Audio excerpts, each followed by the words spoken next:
Ayo, what's up? Today we've got Hero versus Lit Hero side by side, and I'm going to be sharing with you 3 upgrades of what makes Lit Hero the smallest, most versatile 4K GoPro yet.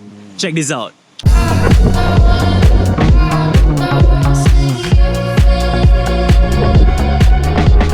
Lit Hero carries over that form factor that we all love from Hero. Small, lightweight, built-in touch display and simple to use. Lit Hero is also the first GoPro with an integrated front-facing light, making it perfect for any situation from dusk to dawn.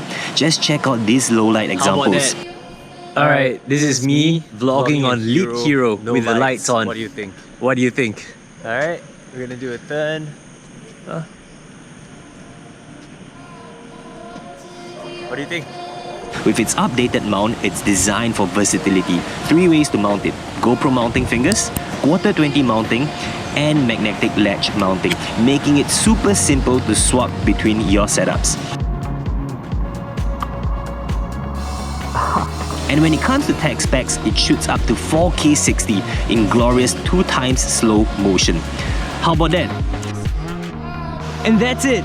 This is Lit Hero, ready for any adventure you need.